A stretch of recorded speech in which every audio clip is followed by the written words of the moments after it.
Assalamualaikum warahmatullahi wabarakatuh. Perkenalkan kami dari kelompok 1 Paralel A dalam mata kuliah Matematika Optimasi, dosen pengampu Bapak Dwi Sukma Donaryanto STMT dengan materi pertemuan minggu ke-10 yaitu Respons Surface Metodologi yaitu RSM. Di sini kita membahas tentang optimalisasi eksperimen penumbuhan kristal. Oke. Sebelumnya izinkan kami memperkenalkan diri. Perkenalkan kami dari kelompok 1, saya Gilang Ramadan dengan NPM 2203201004. Saya Rizky Amalia Husna dengan NPM 220320101111. Saya Rahmat Fadila dengan NPM 22015. Saya Sri Devi Ana Putri dengan NPM 22037. Saya Dewi Widiatul Jana dengan NPM 22039. Pada kesempatan kali ini kita akan bahas tentang analisis eksperimen penumbuhan kristal menggunakan respons surface metodologi atau RSM.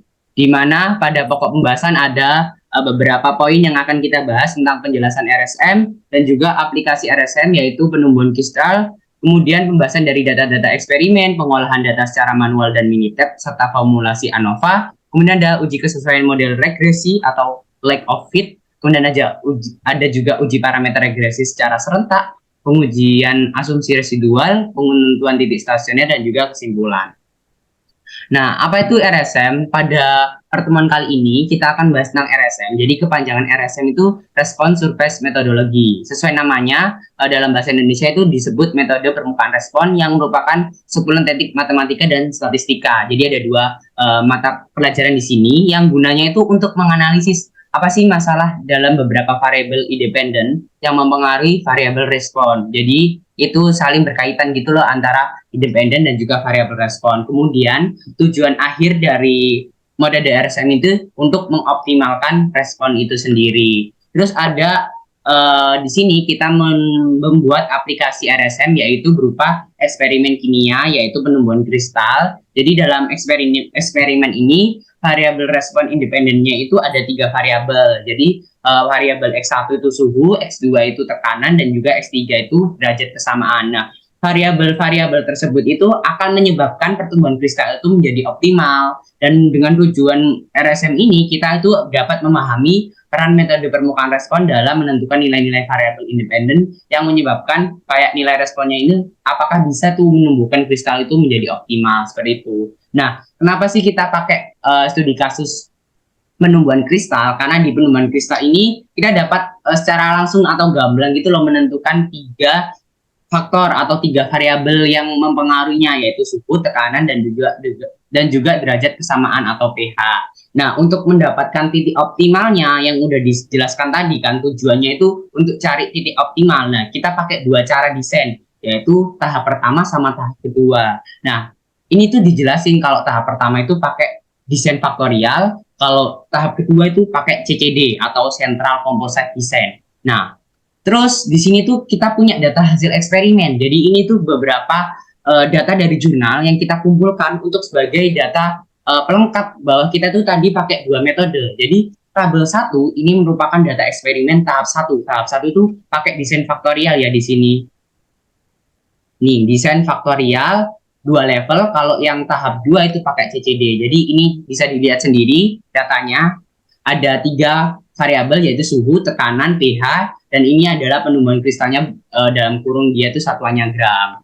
Terus di sini ada pembahasan mengenai tahap 1 dan tahap 2 apa. Jadi tahap 1 itu dia itu kan tadi tak sebutkan ya, dia itu pakai orde pertama. Jadi sedangkan tahap kedua itu dia itu tidak digunakan lagi pada tahap pertama karena beda level gitu loh. Jadi level-level percobaan masing-masing variabel independen ini dikodekan sedemikian hingga level rendah berhubungan dengan min 1. Kalau level tinggi itu dia pakai 1. Jadi batas constraint-nya itu min 1 sama 1. Itu untuk mempermudah hitungan nantinya. Nah, terus tadi kan tak jelasin nih kalau desain kedua itu adalah CCD, Central Composite Design.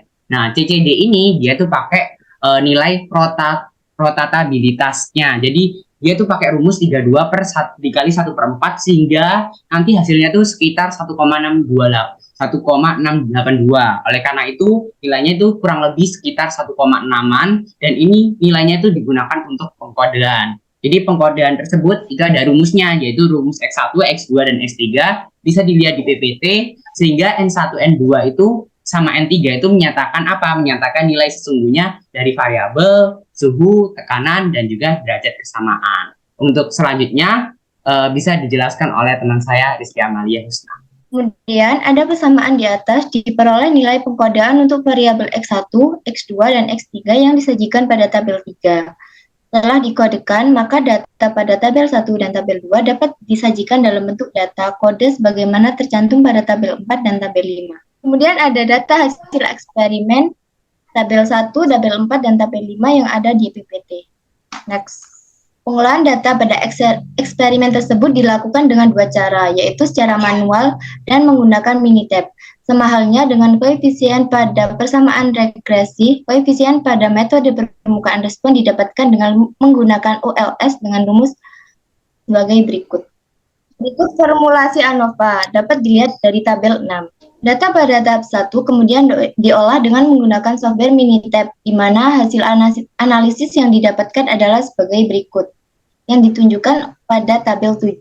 Output Minitab, estimasi koefisien persamaan model. Dari output Minitab tersebut, nilai p-value lebih kecil dari A 5%, yang artinya semua faktor tidak signifikan secara statistik. Model yang diperoleh dari eksperimen tahap 1 adalah sebagai berikut. Analisis varian dari data eksperimen tahap 1 disajikan sebagai berikut pada tabel 6 output Minitab ANOVA. Selanjutnya, dari uji parameter regresi secara serentak diperoleh p-value sama dengan 0,247 atau lebih dari derajat signifikansi alfa sama dengan 5%. Hal ini berarti variabel-variabel independen XI tidak mewakili model. Karena model orde 1 tidak sesuai, maka analisis dilanjutkan pada pendugaan model dari eksperimen tahap 2. Pengolahan data pada eksperimen tahap 2 juga dilakukan dengan dua cara, yaitu secara manual dan menggunakan Minitab. Dari pengolahan data dengan menggunakan Minitab, tabel 9 dan 10, dari output ANOVA tersebut dapat disimpulkan bahwa model yang tepat untuk kasus ini adalah model ordo kedua atau square. Hal ini dilihat dari nilai p-value untuk model linear lebih besar dari alfa sama dengan 5%, sedangkan untuk model ordo kedua atau square, p-value bernilai kurang dari alfa. Untuk memeriksa signifikansi model orde kedua, dapat dilihat p-value dari regression pada tabel 10. Nilai p-value sama dengan 0,008 lebih kecil dari derajat signifikansi, yaitu alfa sama dengan 5%. Hal ini berarti variabel-variabel independen XI memberikan sumbangan yang berarti dalam model. Uji kesesuaian model regresi atau lack of fit. Hipotesis. H0, model regresi cocok atau tidak ada lack of fit. H1, model regresi tidak cocok atau ada lack of fit. Hasilnya, dari uji lack of fit terhadap model diperoleh value sama 0,986 atau lebih besar dibandingkan derajat signifikansi, yaitu alfa sama dengan 0,05, sehingga tidak ada alasan untuk menolak H0. Artinya model regresi cocok. Dari penjelasan tadi, berikut adalah tabel 9, yaitu output Minitab estimasi koefisien persamaan model. Selanjutnya ada tabel 10, yaitu tabel output Minitab ANOVA. Uji parameter regresi secara serentak. Hipotesis H0, yaitu beta I sama dengan 0, dengan I sama dengan 1, 2, 3, sampai K. H1 paling tidak ada satu beta I yang tidak sama dengan 0. Hasilnya dari tabel 6, bahwa F hitung sama dengan 5,35, sedangkan F tabel sama dengan F 9,19, 0 sama dengan F maka diambil keputusan untuk menolak H0. Artinya variabel-variabel independen XI memberikan sumbangan yang berarti terhadap model. Dari tabel 7 juga kita dapatkan hasil taksiran parameter model berdasarkan hasil analisis diperoleh model sebagai berikut. Sehingga didapatkan persamaan Y sama dengan 100,67 dikurangi 6,05 X1 ditambah dengan 1,6 X2 ditambah 5,83 X3 dikurangi dengan 3,77 X1 kuadrat dikurangi 12,43 X2 kuadrat dikurangi dengan 9,60 X3 kuadrat dikurangi 4,63 X1 X2 dikurangi dengan 2,63 X1 X3 ditambah dengan 2,88 X2 X3. Dengan Y merupakan nilai taksiran untuk respon pertumbuhan kristal, X1 yaitu nilai kode variabel suhu, X2 yaitu nilai kode variabel tekanan, dan X3 yaitu nilai kode variabel derajat kesamaan atau pH. Kemudian dilakukan pengujian asumsi residual. Untuk memeriksa kecukupan model, tidak hanya diperhatikan lack of fit, tetapi harus pula dilakukan analisis residual.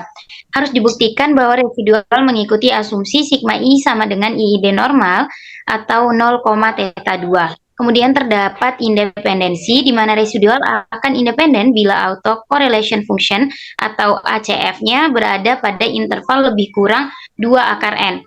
Untuk model di atas dengan jumlah pengamatan N sama dengan 20, residual telah memenuhi asumsi independen karena nilai ACF-nya terletak pada interval lebih kurang 0,894 seperti terlihat pada gambar 12 yaitu uji independensi residual. Next. Kemudian terkait dengan keidentikan. Nah, pada gambar di samping ditunjukkan bahwa plot antara residual dengan fit terlihat menyebar secara acak sekitar 0. Nah, ini berarti bahwa varian residualnya itu homogen. Kemudian terkait dengan kenormalan, pengujian asumsi kenormalan residual dilakukan dengan uji Kolmogorov-Smirnov. Hasil pengujian dengan derajat signifikan alfa sama dengan 0,05 ditunjukkan pada gambar 13 di samping. Kemudian adapun hipotesis dari pengujian asumsi residual yaitu H0-nya, residual model regresi berdistribusi normal, kemudian H1-nya yaitu residual model regresi tidak berdistribusi normal. Adapun hasilnya yaitu nilai statistik Kolmogorov-Smirnov atau KS hitungnya adalah 0,168, sementara nilai KS Kolmogorov-Smirnov dari tabel yaitu atau KS tabel untuk alfa sama dengan 0,05 dan jumlah pengamatan sebanyak 20 adalah 0,294. Karena KS hitung kurang dari KS tabel, maka hipotesis 0 diterima. Artinya residual dari model yang diperoleh telah berdistribusi normal. Kemudian terdapat plot permukaan respon untuk kasus ini, di mana gambar A yaitu plot permukaan respon pH dengan tekanan pada suhu 0. Kemudian untuk gambar B yaitu plot permukaan respon tekanan dengan suhu pada pH 0. Kemudian terdapat penentuan titik stasioner, di mana dari nilai-nilai koefisien regresi pada model ordo kedua dapat disusun matrik B kecil dan B besar dengan nilai seperti yang terlihat, sehingga didapatkan titik stasioner dihitung dengan persamaan X0 sama dengan min B pangkat minus 1 dikali dengan B kecil dibagi 2, sehingga didapatkan matriks yaitu minus 1,1890, 0,3360, 0,5169. Selanjutnya, untuk nilai respon optimum yang diperoleh dengan titik stasioner di atas adalah seperti tercantum di dalam PPT dan hasilnya yaitu 106,0022. Dengan mensubstitusikan nilai X0 ke dalam persamaan 11, maka diperoleh nilai aktual dari variabel-variabel independen untuk menghasilkan respon penumbuhan kristal yang optimal. Nilai-nilai tersebut ialah suhu sama dengan 807,165 Celcius, tekanan sama dengan 2,336 bar, dan pH-nya sama dengan 11,5169. Kesimpulan dari pembahasan tersebut yaitu dapat disimpulkan bahwa RSM mempunyai kelebihan dan kekurangan dalam penerapannya. Kelebihannya adalah RSM merupakan metode yang efisien untuk menduga titik-titik level pada faktor variabel independen yang membuat variabel respon optimum serta mudah diimplementasikan untuk faktor dengan level yang sedikit, 2 atau 3. Kekurangan RSM sendiri yaitu sulit untuk menginterpretasi hasil jika menggunakan lebih dari 3 faktor. Next. Kemudian ini adalah lampiran dari flowchart. Next. Di sini ada langkah-langkah RSM dengan Minitab, yaitu yang pertama membuat desain permukaan respon, yaitu pilih stat, DOE, kemudian response surface, kemudian create response surface. Dan tahapnya ada di gambar tersebut. Yang kedua yaitu type of design, pilih central composite, dan dalam number of factor, pilih 3 melalui tanda segitiga. Lanjut. Kemudian yang keempat yaitu pilih display available design, akan tampak kotak dialog seperti pada gambar di bawah, di mana disediakan desain serta jumlah pengamatannya. Kemudian dalam daftar jumlah pengamatan, pada baris sentral composite pool pilih unblock, dan pada kolom faktor pilih 3, garis temu baris dan kolom adalah 20. Artinya ada 20 pengamatan dalam central composite design dengan 3 faktor. Yang selanjutnya yaitu klik tombol OK sehingga akan kembali pada gambar di langkah A1 dan pilih desain sehingga akan muncul kotak dialog sebagai berikut. Berdasarkan gambar di atas, tersedia 3 desain dengan jumlah blok, center point, dan A yang berbeda. Alpha yang berbeda. Dalam kotak dialog, pilih desain pada baris pertama, kemudian di bawah number of center point, pilih default, dan di bawah value of alpha, pilih default, dan dalam number of replicates, isikan 1 dan klik OK. Selanjutnya yaitu dalam kotak dialog Create Response Surface Design, pilih faktor pada gambar tersebut dan di bawah level define pilih cut points dan ganti nama tiap faktor di name. Misal faktor A adalah suhu, faktor B adalah tekanan, dan faktor C adalah pH.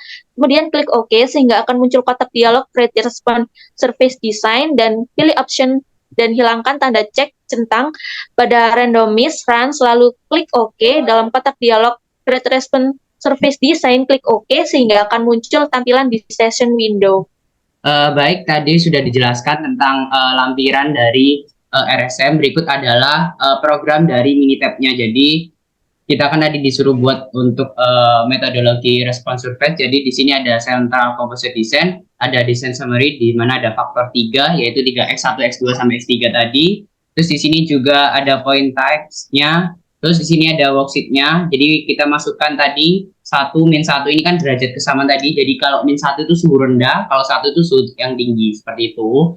Jadi sekian yang dapat kelompok 1 dari para sampaikan. Kurang lebihnya mohon maaf. Terima kasih. Wassalamualaikum warahmatullahi wabarakatuh. Assalamualaikum warahmatullahi wabarakatuh.